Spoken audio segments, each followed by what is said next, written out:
अरे अम्बेडकर जी साहब। आ गए? हाँ साहब। पढ़ाई करके आ गए वापिस? जी साहब, मेरी पढ़ाई पूरी हो गई साहब। और आपने मेरी पढ़ाई होने के बाद मुझसे जो शर्त रखी थी कि आपकी पढ़ाई पूरी हो जाएगी तो आपको मेरे घर नौकरी करना पड़ेगा, तो साहब मैं नौकरी के लिए आया हूँ। और नौकरी क्या होगी साहब, मैं जानना चाहता हूँ, मुझे बता दीजिए साहब, मुझे क्या करना होगा। अम्बेडकर जी साहब। क्योंकि मेरा कहना है कहो कि साहब। बहुत इंसानों को हमने देख लिया है, बहुत इंसानों को हमने देख लिया है, लेकिन तुम्हारे जैसा कोई इंसान नहीं है।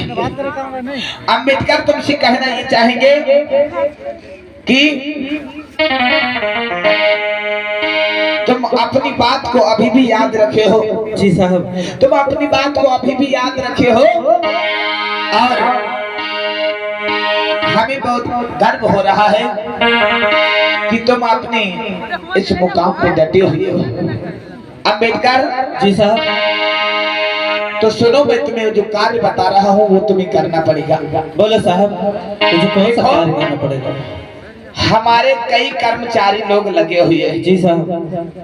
हमारे कई कर्मचारी लगे हैं, जैसे कि बिजली विभाग, जी साहब।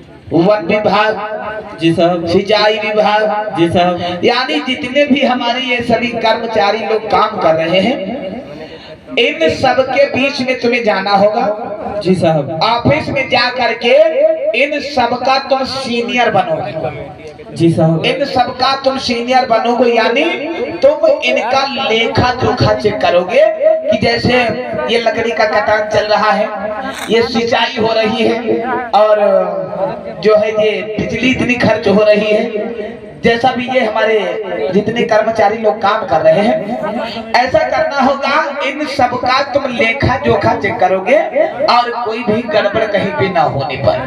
ठीक है साहब, आपने जो मुझे कार्य दिया है वो अपनी जिम्मेदारी के साथ में अपना कार्य निभाऊंगा साहब। और जैसा कि आप मेरे साथ में शर्त रखी थी और उसे तो पूरी करना पड़ेगा। मैं आपके यहाँ नौकरी करने के लिए